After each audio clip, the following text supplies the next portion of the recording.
আসসালামু আলাইকুম। কৌতূহল মিডিয়ার পক্ষ থেকে সবাইকে জানাচ্ছি স্বাগতম। আশা করি সকলেই ভালো আছেন। যদিও করোনার প্রাদুর্ভাবে করোনার মহামারীতে বাংলাদেশের মানুষ অতটুকু ভালো নেই, কারণ প্রতিদিনকে ছাড়িয়ে যাচ্ছে মৃত্যুর সংখ্যা বা আক্রান্তের সংখ্যা। যদিও অত বড়ভাবে পরীক্ষা করা হয় নাই। পরীক্ষা করা হলে কি হবে একমাত্র আল্লাহই জানে। তো আমরা চাই যে বাংলাদেশের করোনা প্রভাব থেকে মুক্ত থাকুক, করোনার ময়ের কাছে এটাই প্রার্থনা করি। সুপ্রিয় দর্শক, আপনারা জানেন যে করোনার সাথে পাল্লা দিয়ে বর্তমানে একটি খবর যোগাযোগ মিডিয়ায় সবচেয়ে ভাইরাল হয়েছে, সেটা হচ্ছে চাউল চুরের খবর। ফেসবুক, টুইটার, যে কোনো বিষয় অথবা পেপার পত্রিকা, যে কোনো বিষয় খুললেই দেখা যায় যে চাউল চুরের প্রভাব কতটুকু। অর্থাৎ করোনার সাথে পাল্লা দিয়ে চাউল চুরের খবর বেশি প্রকাশিত হয়েছে, এমন অভিযোগ সাধারণ দর্শকের মাঝে, সাধারণ শ্রোতাদের মাঝে। তো আমরা কি করি, চাউল চুরের কোনো খবর পাইলেই কি করি, বিভিন্ন যোগাযোগ মাধ্যমে ফাঁসি চাই, বিচার চাই, গুলি করে হত্যা করা হোক। তারপরে আরও বিভিন্ন কমান্ড আসে, কেউ বিচার চায়, কেউ ফাঁসি চায়, কেউ তাকে হত্যা চায়, আরও খারাপ গালি আমরা দিয়ে থাকি সাধারণ জনগণ যারা। আর আরেকটা বিষয় হচ্ছে যে এই চাউল চুরির কাহিনীটা কি, কেন প্রতিদিন এত চাউল চুরি হচ্ছে, বিশেষ করে বর্তমানে এই পরিস্থিতিতে যেখানে সাধারণ মানুষের খাদ্যের অভাব দেখা দিয়েছে, যেখানে মধ্যবিত্তের মানুষের খাদ্যের অভাব দেখা দিয়েছে, সেখানে সাধারণ নিম্নবিত্ত যারা কাজ করে খায়, যারা কৃষক, শ্রমিক, দিনমজুর, তাদের অবস্থাটা একটু খেয়াল করেন। যে সাধারণ মধ্যবিত্ত লোকের মনে যদি এই অবস্থা হয়, তাহলে সাধারণ দিনমজুর যারা খেটে খাওয়া মানুষ যারা, তাদের কাজ তো বন্ধ। তো তারা কিভাবে চলবে? আর তার মধ্যে যদি এই চাউল চুরের ঘটনা থাকে, তাহলে সাধারণ মানুষ এমনি আতঙ্কিত হয়ে যায়। যার দিনমজুর যারা, মধ্যবিত্ত যারা, কারণ তাদের হকগুলো মেরে খাচ্ছে কারা? চেয়ারম্যান এবং মেম্বাররা। আমাকে এটা আমরা প্রতিবাদ করি, ফেসবুকে কমান্ডের পর কমান্ড লিখে দেই যে ফাঁসি চাই, তারপরে হত্যা চাই, আরো বিভিন্ন ধরনের গালি। এইবার থামুন, যারা হত্যা চায়, যারা ফাঁসি চায়, তারা একটু থামুন, একটু হিসাব নিয়ে যান। তারপরে বুঝতে পারবে যে এই চাল চুরির জন্য কে প্রকৃত দায়ী, কে কতটুকু দায়ী। একটা ইউনিয়নে মোট জনসংখ্যার পরিমাণ থাকে 35,000। যেমন আমাদের নাগবাড়ি ইউনিয়নের কথা বলছি, সমস্ত ইউনিয়নে বোঝা যাবে যে আমাদের নাগবাড়ি ইউনিয়নে 2011 সালের যে আদমশুমারি হয়েছিল, সেখানের মোট ভোটার সংখ্যা, মোট জনসংখ্যা হচ্ছে 31,000। বর্তমানে 35-40 আমরা যাই ধরি না কেন, কারণ 9 বছর জনসংখ্যা যেভাবে বাড়ছে তাতে এরকম হওয়ারই কথা। সবার জানার মতে নাগবাড়ি ইউনিয়নে, শুধু নাগবাড়ি ইউনিয়নের ভোটার সংখ্যা 23,000। 22 এবং 25-এর মাঝামাঝি সময় বিভিন্ন এলাকা বাদে এর কম বেশি হতে পারে, অনেক কম বেশি হতে পারে, কারণ অনেক এলাকা ছোট, অনেক এলাকা বড়। এবার আসি একটা চেয়ারম্যানের বেতন কত। আমি যে চেয়ারম্যানের বেতনটা বললাম, এটা খেয়াল রাখেন, পরবর্তীতে এই বিষয়টা আসবে। একটা চেয়ারম্যানের বেতন হচ্ছে 10,000 টাকা, মেম্বারের 8,000 টাকা বেতন। সম্মানে আমরা যাই বলি না কেন, সরকারি তথ্যমতে এই ব্যতীত চেয়ারম্যানের দ্বিতীয় কোনো আয় নেই, চুরি ছাড়া, অবৈধ পথ ছাড়া দ্বিতীয় কোনো আয় নেই, সরকার দেয় না। তবে বিভিন্ন সময়ে অনুদান চেয়ারম্যানকে দেয় কি না দেয় এটা আমার জানার নাই। 10,000 টাকা বেতন, আচ্ছা আমরা ধরে নেই যে 10,000 টাকা বেতন, একজন চেয়ারম্যান নির্বাচিত হয় 10,000 টাকা বেতনে 5 বছরের জন্য, অর্থাৎ 10,000। তাহলে সে প্রতি বছর পাচ্ছে কত? প্রতি বছর হচ্ছে 10 গুণন 12, প্রতি মাসে 10,000, 10 গুণন 12 সমান হচ্ছে 1,20,000। 1,20,000 সে প্রতি বছর বেতন বা সম্মানী পায়, আমরা যাই বলি না কেন। তাহলে 5 বছরের হিসাবটা আসি, 5 বছরে তাহলে ওই চেয়ারম্যানটা 5 বছরে পাচ্ছে 1,20,000 গুণন 5 বছর, যেহেতু 5, তাহলে হচ্ছে 6 লাখ টাকা। তার মোট প্রাপ্ত হচ্ছে 5 বছরের মেয়াদে সে সম্মানী ভাতা পাবে 6 লাখ টাকা। হিসাবটা মনে রাখেন, এই হিসাবটা পরবর্তীতে আসতেছে। আচ্ছা, আমি বললাম যে 6 লাখ টাকা তার 1 বছরে 5 বছরে সে ইউনিয়ন পরিষদ থেকে সম্মানী ভাতা পায়। এবার আমরা চেয়ারম্যানের একটা খরচে আসি। প্রত্যেক যখন নির্বাচন আসে তখন একটা চেয়ারম্যান কত টাকা খরচ করে। একটা এলাকায় আমরা ধরে নিলাম যে 23,000 ভোটার, 23,000 ভোটার যারা পরিচিত হওয়ার জন্য ইলেকশন করে, নির্বাচন করে, তাদের সংখ্যা আমরা ধরবো না। আমরা প্রথম, দ্বিতীয়, তৃতীয় এই শ্রেণীর ধরবো, যারা প্রথম হয়েছে, দ্বিতীয় হয়েছে, তৃতীয় হয়েছে, এমনকি চেয়ারম্যান হওয়ার ব্যাপারে যারা আশাবাদী।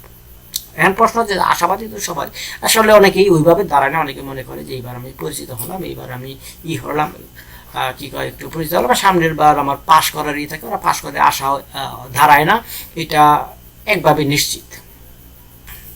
আমি যদি প্রশ্ন করি যে ভাই আপনি কি 200 টাকায় আপনার ভোটটা বেচবেন, কি বলবেন? না। একটা ভোটের দাম মাত্র 200 টাকা, 5 বছর পর পর আসে। তো বিভিন্ন পেপার পত্রিকায় দেখা যায় যে একটা চেয়ারম্যান হওয়ার জন্য তার খরচ হচ্ছে 2 কোটি টাকা। চেয়ারম্যানের ইউনিয়ন পরিষদে সে খরচ করছে 2 কোটি টাকা, তারপর চেয়ারম্যান হচ্ছে। আমরা অত ব্যয়বহুল হিসাবে যাব না, আমরা একটা সাধারণ হিসাব করি যে 23,000 ভোটার, এখানে আপনার 23,000 ভোটারের প্রতিটি ভোট 200 টাকা করে ধরি। নিশ্চয়ই যারা প্রথম এবং দ্বিতীয় হওয়ার আশাবাদী, যারা চেয়ারম্যান হওয়ার আশাবাদী, তার অবশ্যই একটা ভোট 200 টাকাই কিনবে, মিনিমাম খরচ। অবশ্য অনেকে একটা ভোট 1,000 কিনে, পরিপ্রেক্ষিতে 2,000, 3,000 অবস্থা রয়েছে। আমরা সাধারণ গড় হিসাব করলাম যে একটা ভোটের প্রতি তার খরচ হচ্ছে 2,000 টাকা। এখানে শুধু ভোটার রে যে 200 টাকা, 200 টাকা যে শুধু ভোটার রে দিবে তা কিন্তু নয়। এখানে তার চায়ের খরচ আছে, প্রত্যেক এলাকায় বসলে তার যাতায়াত খরচ আছে, সবগুলো মিলে একটা ভোটার প্রতি আমরা খরচ ধরছি 200 টাকা। কম হয়ে গেল না বেশি হয়ে গেল? আচ্ছা, বুঝতে পারছি না। মিনিমাম খরচ আমি সর্বনিম্ন, আমার হিসাবে সর্বনিম্ন যেটা হচ্ছে এটা আমি ধরছি যে 200 টাকা। তাহলে 23,000 ভোটারে 200 টাকা কইরা দিলে তার নির্বাচনী খরচ হচ্ছে 46 লাখ টাকা। যদি ভোটার সংখ্যা বেশি হয় তাহলে খরচটাও বাড়বে। এখন প্রশ্ন হচ্ছে যে একটা চেয়ারম্যান তো প্রত্যেক ভোটারকেই টাকা দেয় না। হ্যাঁ, প্রত্যেক ভোটারকে টাকা দেয় না, এটাও সত্য, কিন্তু 200 টাকায় কিনতেও পারে না। একটা ভোট প্রতি তার 200 টাকা কিনতে পারে না, আর আরও বেশি খরচ হয়। মিনিমাম ধরলাম, গড় হিসাব দিলাম 200 টাকা, কারণ অনেক ভোটার 1,000 টাকাও কিনা হয়। অনেক এলাকায় গেলে এমনি 2, 4, 5, 10,000 টাকা খরচ হয় শুধু তার সার্ভিস। তারপরে তার নির্বাচনের কর্মী আছে, মিছিল আছে। আমার ভাইয়ের চরিত্র ফুলের মতো পবিত্র, আল্লাহ জানি কার চরিত্র ফুলের মতো পবিত্র বানাই দিতে আছে। এই যে নির্বাচনের বিষয়টা আর সেই মিছিলের বিষয়টাই, অমুক ভাইয়ের চরিত্র ফুলের মতো পবিত্র, কথা শুনলে হাসি পায় এবং লজ্জা লাগে যে আমরা সাধারণ জনগণ কিন্তু এই চেয়ারম্যানকে প্রথমে বলি অমুকের চরিত্র ফুলের মতো পবিত্র, অমুকের দুর্নয়ন, ইউনিয়নের উন্নয়ন, দেশের উন্নয়ন, এটা বলি। কিন্তু নির্বাচনের সময় যারা যার পক্ষে কাজ করি তারা সাধারণত বলি যে অমুকের দুর্নয়ন, ইউনিয়নবাসীর উন্নয়ন। আচ্ছা, বিষয়টা যাক। আচ্ছা, আমরা খরচের হিসাবে আসি। তাহলে এখানে তার খরচ হইল 46,000 টাকা। 23,000 ভোটারের 200 করে ধরলে তাহলে 46 লাখ টাকা, 46 লাখ টাকা তার খরচ হচ্ছে। আর সে পাইতেছে কত? নিশ্চয়ই মনে আছে, 5 বছরে পাইছে 6 লাখ টাকা। তাহলে এখানে তার লস হচ্ছে কত? 5 বছরে তার লস হচ্ছে কেন? 46 লাখ মাইনাস 6 লাখ সমান 40 লাখ টাকা। 1 বছরে সে 5 বছরে সে লস দিতেছে 40 লাখ টাকা। কমাই আনি, একটু বছরে হিসাব আনি, সে 1 বছরে লস দিতেছে কত? তাহলে 40 লাখ ভাগ 5 সমান 8 লাখ টাকা তার 1 বছরের লস। বেতন কিন্তু অলরেডি তুলে নিয়েছে, তারপরেও তার বছরের লস হচ্ছে 8 লাখ টাকা। ধরেন এই 66,666 টাকা। এখন এখন কি মনে করেন যে একজন চেয়ারম্যান যারা দাঁড়ায় সে কি গাঁজা খায়? গাঁজা খাইয়ে ভোটে দাঁড়াইছে যে প্রত্যেক মাসে ৬৬,০০০ টাকা লস দিবে? কি মনে হয় আপনার? সে মাথায় একটু ঢিলা আছে, বাপের অনেক টাকা আছে, যে জমিন বেচে বেচে আপনার ইউনিয়ন পরিষদে সে ৬৬,০০০ টাকা প্রত্যেক মাসে খরচ করবে। মনে হয় আপনার? বিশ্বাস হয়? যেরকম চেয়ারম্যান তার নিজের বাপের জমিন বেচে, তার গাড়ি বেচে, তার মোটর সাইকেল বেচে অথবা সুদি করে আপনার প্রতি ইউনিয়নে ৬৬,০০০ টাকা মাসে দিতেছে? কখনোই না। যে ৬৬,০০০ না, ৬৬,০০০ টাকা মাসে খরচ করে আপনার আমার হিসাব মতে, কিন্তু কোনো চেয়ারম্যান কি দেখা যায় না যে সে দেউলিয়া হয়েছে ৬৬,০০০ টাকা খরচ করে? যত টাকাই থাকুক মাসে ৪৬,০০০ টাকা খরচ শুধু, তার মধ্যে তার যাতায়াত খরচ এগুলো আমরা ধরি নাই। চেয়ারম্যান হওয়ার পর তার যাতায়াত খরচ আমরা ধরি নাই। চেয়ারম্যান হওয়ার পর যেখানে চা দোকানে গেলেই চা দেন কয়টা লোক আছে, বিস্কুট দেন কয়টা লোক আছে, এই খরচ আমরা ধরি নাই।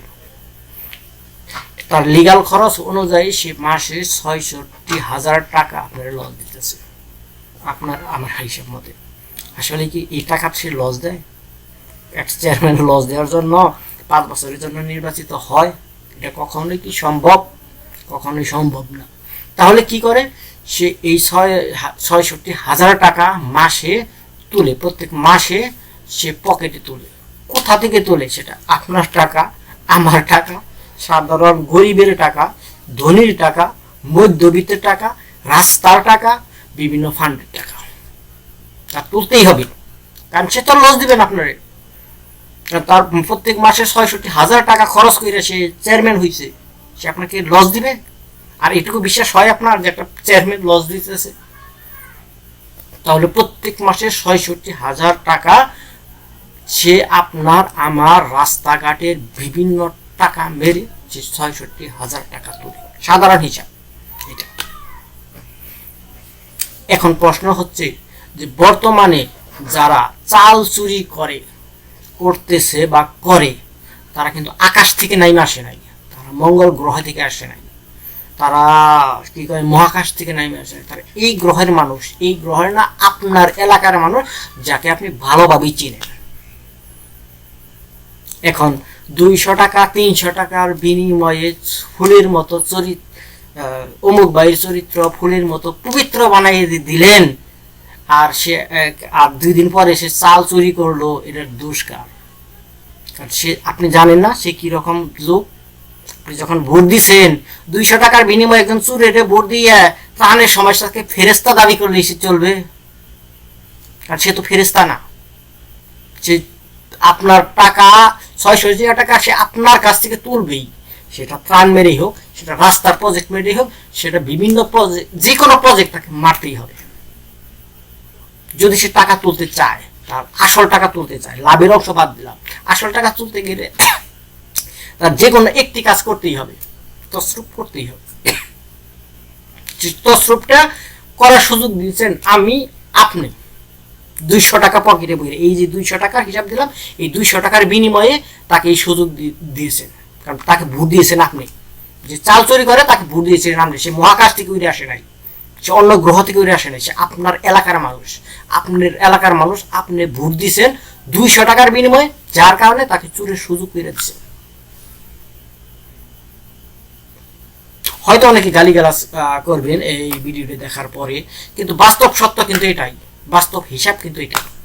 হিসাবে বিভিন্ন জনে বিভিন্নভাবে হিসাব দিতে পারে, আমি অস্বীকার করছি না। বিভিন্ন জনে বিভিন্নদের হিসাব কম বেশি হতে পারে, কিন্তু সূত্র কিন্তু একটাই, যে একটা চেয়ারম্যান প্রত্যেক মাসে ৬৬,০০০ টাকা আপনাকে লস দিতেছে।